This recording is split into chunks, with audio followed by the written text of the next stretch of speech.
Hi. Rather than sort of putting the story in the description, I wanted to go ahead and just kind of tell the story about this piece because it would probably be easier than typing it all out in the description of the YouTube video. This is Syrinx for Flute Alone by Claude Debussy, written in 1913, and I love the story behind this piece, partially because it's kind of a throwback to Greek mythology, which is one of my pet topics, which I love. The beautiful story of Eros and how Eros or Cupid found love is an amazing story in Greek mythology.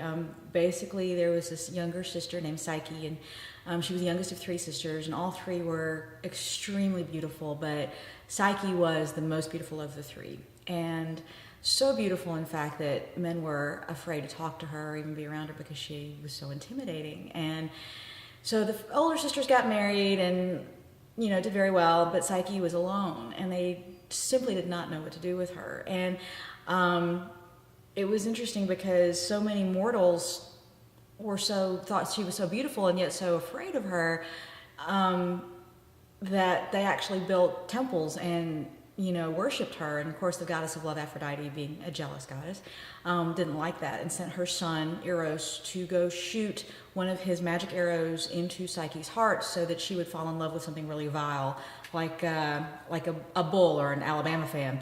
And it was very interesting that Eros took one look at her and just fell so in love with her himself that he actually shot one of the arrows into his own heart and fell in love with her. So when her parents couldn't get her married, and typical, sort of sounds like an Indian daughter, it's like you're not married by 18, you're an old maid, and so they go consult an oracle, a fortune teller, and say, what are we supposed to do to get our daughter married? And they said, well, she's actually going to marry a monster, so you have to go put her on this cliff and leave her alone, dress her in black like she's going to a funeral, and the monster will come and make her his wife. So they do this. They put her on the top of a mountain in black, and they're crying because they're never going to see their daughter again, and they think she's going to be married to some hideous creature. And they all leave, and Psyche is sitting on this mountain just weeping, and all of a sudden this sweet, gentle wind just lifts her up and carries her off and leaves her in the front of this beautiful palace. And she hears music, and it's made of marble, and she goes into this palace, and it's just so wonderful and so comforting and inviting. There are servants there to meet her every need. There's tables full of food. And that night they take her to her bedroom, and it's completely dark. And she feels a man come in, and it's the most wonderful night of her life. Just completely everything she'd ever dreamed of. But she never sees his face. And this is really, this happens night after night after night. And she's so happy. But she has never seen her husband's face. Well, one night, she talks to him even though she can't see him. And she says, I love being here and I'm so happy here, but I really miss my sisters. And so her husband, loving her as he does, and of course it's Eros, and we know this, but she doesn't. And Eros says, well, I will arrange for your sisters to come and be with you. So he does this. He brings her sisters to Psyche.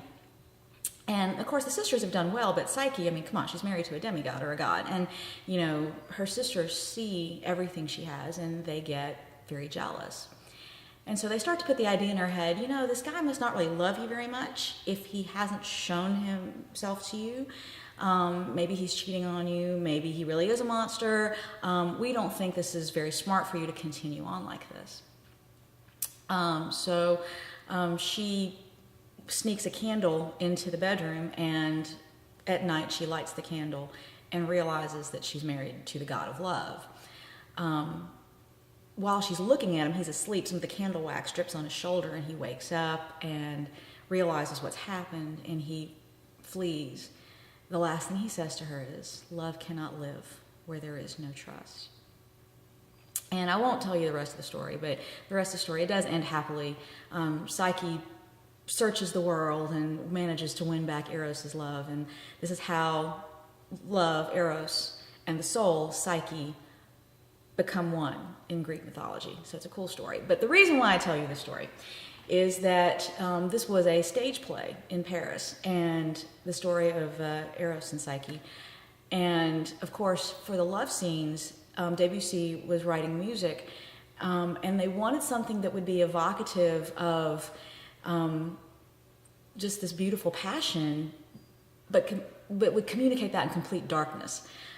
So Debussy wrote this piece for solo flute, and of course the piece became so famous that they decided to publish it. And it was published in 1913, and when it was published, the publisher didn't know a lot about Greek mythology, and so called somebody at the theater to find out the name of the play or what's going on. Well, the person that they talked to didn't know much about Greek mythology either, and the only thing they could come up with was, isn't there a character in Greek mythology that plays the flute? Oh yeah, some faun or something named Syrinx. So they named the piece Syrinx, and it has remained Syrinx to this day. So when you hear this piece and you hear Syrinx, then hopefully you'll remember this beautiful story. And when it's performed, and obviously I'm not performing it this way, because that would kind of suck to have a black YouTube video, but when it's performed correctly, it is performed in complete darkness. And so just kind of imagine, if you will, just turn off your lights and listen to this piece, and just imagine this perfect union of love and the soul, because that's what this piece is. And happy Valentine's Day.